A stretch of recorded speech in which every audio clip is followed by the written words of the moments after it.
Nimsa Mayad. Mayad is the word that tries to describe the presence of God. Mayad means exceedingly abundant. It means exceedingly much. One writer called it the muchness of God. I like that. There's so much of his goodness, we can't even fit it into words. Exceedingly muchness. It's lots. In other words, this verse very literally means that in times of trouble, God overflows with his exceedingly abundant protection, provision, and strength. That's what our God does. The question, though, is, what does that mean for us today, right now, in our own context as we face our own enemies? You might say, well, I live in Jerusalem and I'm not under attack of the Assyrians. You may feel like you're under attack because you got crazy family or whatever, and Thanksgiving's coming, you know you're gonna gotta deal with them. Everybody's got crazy family, right? Raise your hands, you got crazy family. Leave them up. Everybody's got crazy family. Look around, if their hand's not up in the air, everybody's got crazy. What does this mean to us today? What does God as our refuge, our strength, our ever-present help in time of trouble mean when we're feeling overwhelmed with anxiety? What does it mean when you're so uneasy that you stay awake at night because you're worried about the world your kids or your grandkids are gonna grow up in? What does it mean in the middle of a global pandemic when you might not feel safe, when your job may feel fragile? What does it mean when your marriage is hanging by a thread? What does it mean when your children that you love aren't functioning well? What does it mean when your faith, which once was strong, isn't as strong as it once was? What it means is that our God is exactly what you need when you need him, and he is so much more. Nimsa Mayad, your ever-present help in time of trouble. The goodness of God which cannot be explained, it must be experienced. That no matter what you're facing, our God is exactly, precisely, specifically what you need in that moment. And yet, he's so much more. Who is God? What is God in your moment of need? The good news that no one is reporting. Who is God? If you're anxious, the good news is our God is your peace. When you're hurting, who is God? Our God is your comforter. Anytime you're lacking, our God is your abundant provider. If you sinned against a holy God, the good news is our God is your righteousness. He is your salvation. He is your strength. Whenever you're weak and feel like you don't have the power to go on, our God is your hope whenever you're hopeless. He is your light when the world feels like it's growing ever so much more dark. Who is God? Whenever you're in trouble, he is your shield. He is your righteousness. He is your fortress. He is your rock. He is your defender. Our God is exactly what you need in the moment you need him. And our God is so much more. Who is God? Who do you need him to be? Where are you hurting? Our God knows exactly what you're going through, and he's exactly what you need when you need him, and he's so much more. I love the power of verses 6 and verse 7 when the psalmist says, the nations are in chaos. Does it ever feel like that in your world today? The nations are in chaos. Let their kingdoms crumble because God's voice thunders and the earth melts. The Lord of heaven's armies is here among us. What a statement. Who is Jesus? His name is Emmanuel, which means God with us. God didn't just shout his love from heaven, but he showed his love on earth when he sent Jesus, the righteous one, the sinless one, who became sin for us, died in our place so we could know the goodness of God, the one who will never leave us and never forsake us. Find comfort in the truth that the Lord of heavens, he is here among us. And the God of Israel is our fortress. In other words, our God is big enough to oversee the whole world. And he's loving enough to care about you. The nations are under his throne. And yet this reigning, ruling, sovereign, powerful, ever-present, all-sufficient God is loving enough to know the exact details of what's going on in your life right now. I can't just tell you about him, you see. He is so good, you have to experience him. And that's why the psalmist says, and I love it, come and see the glorious works of the Lord. Come and see him. Open up your heart to him. Cry out to him. Lean into him. Cling to him. Depend on him. Whenever you draw near, he draws near to you. When you cry out to him, he steps towards you. The moment any one of my children cry out, Daddy, reach out, Dad, I need you, momently they have my attention. I'm there for them. And the moment you need God, he delights in revealing himself to you. And he is exactly what you need in the moment you need him. And he is so much more.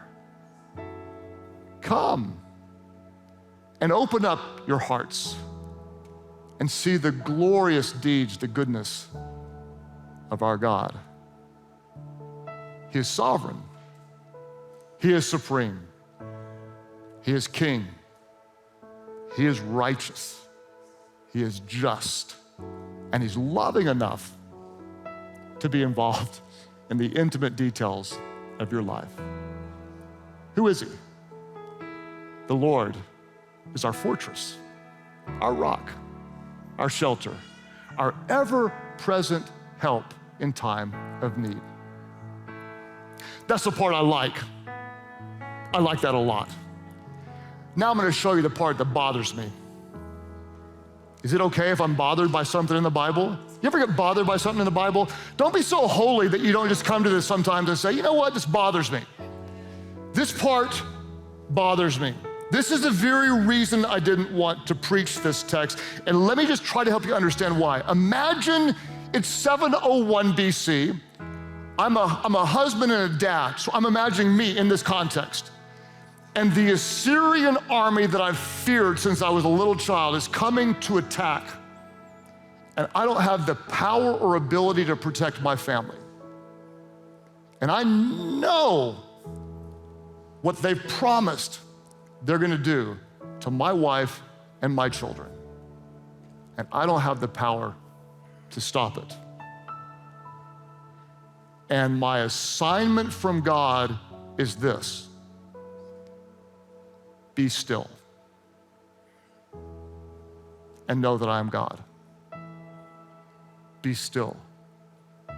When everything I value, everything I love, everything I've spent my whole life trying to build and protect is jeopardized, and you're telling me I can't do what I'm designed to do, which is protect, and strive, and fight, be still. Listen, I'll never like to be still. I like to be still on vacation. I'm married to Queen Bee Still. It's no, you guys, oh, you have a great marriage. You ought to see us when she wants to be still and I don't want to, which is every time on my day off. Hey, let's just be still. Like, I can't be still.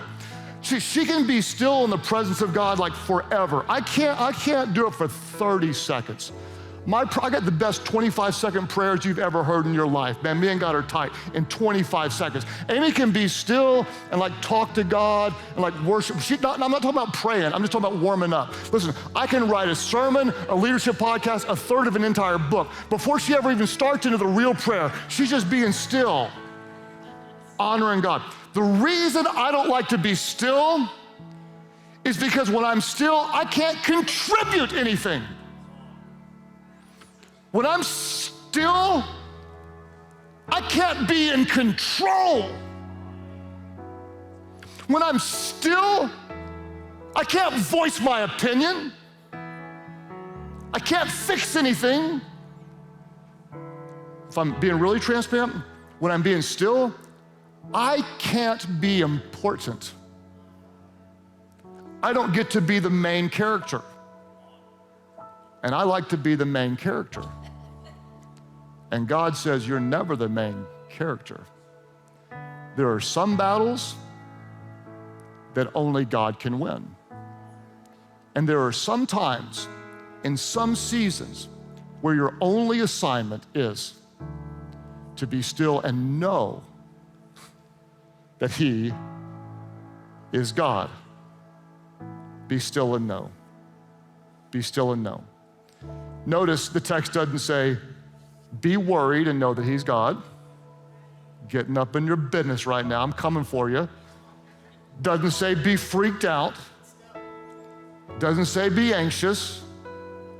Doesn't say be worried. Doesn't say be an idiot on social media. Be delivered in the name of the Father, Son, and Holy Spirit. Be set free. You're clapping, I'm talking to you. Be still. The word still in Hebrew is the word rapha. It means to be quiet. It means to relax. This word literally means to give yourself a break. Oh, somebody. God's telling you to chillax. That this one ain't yours. That this is above your pay grade. That you ain't got the IQ to figure this one out. That you think you're politically savvy and strategic, but this one's above your pay grade. There's some battles that are just battles for the Lord, and your assignment is to be still. Give yourself a break, because our God is big enough to oversee the whole world, and He's loving enough to care about the intimate details in your life. Be still and know. This is a knowing that doesn't come by reading, and it doesn't come by hearing. It only comes by experiencing. And I would love it if our worship team at the different locations wouldn't mind joining us at your particular location. And I want to try to answer the question, so what happened to the people, the fathers, the mothers, and the children, and the warriors in Jerusalem when they were under attack? And I'll try to answer this question. If you'd like to read about it on your own, you can jot this down. Jot down 2 Chronicles 32. Looking for somebody who's gonna make me feel better, like you're taking notes. Listen, you remember a lot better when you write things down.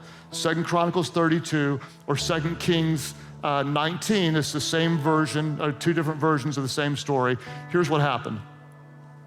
The Assyrians planned their attack. And King Hezekiah, the king of Jerusalem, prayed one prayer.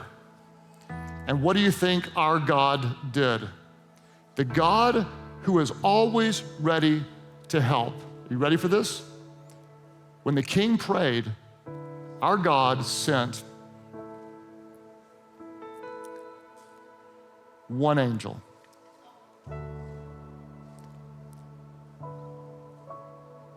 One angel. And this is indescribably emotional to me. One angel dismantled 185,000 Assyrian warriors. One angel. It didn't take a legion of angels. It didn't even take God's favorite 10. It just took one. One angel. Because our God is exactly what you need when you need Him. and he is way more. Big enough to oversee the world, and yet loving enough to be involved in your life. Just one. Just one. Some of you, what you need today is just one touch. Just one angel. Just one song. Just one answered prayer. Just one sermon. Just one word, Rafa. Just one moment in his presence when he says, be still. Church, be still, mom. Be still, dad. Be still, my child. And know, in a way that can't be described but only be experienced, that our God is always God. And here's what God declares, not just over the United States of America, just one nation on God's planet, but God says, I will be honored by every nation, and I will be honored throughout the world. That's how good our God is. So my question for you is this: what do you need? What do you need God to be? Who do you need him to be in this moment? Because our God is exactly what you need and so much more. And I would love to invite you just to take a moment and slow down and silence the noise of this world and quiet your soul. Prepare to worship because he is here. The Lord of heaven's armies is here. And let God be exactly what you need and so much more. Be still and know, not wonder, not hope, and not wish, but know that he is God and God alone. And he is exactly what you need and so much more.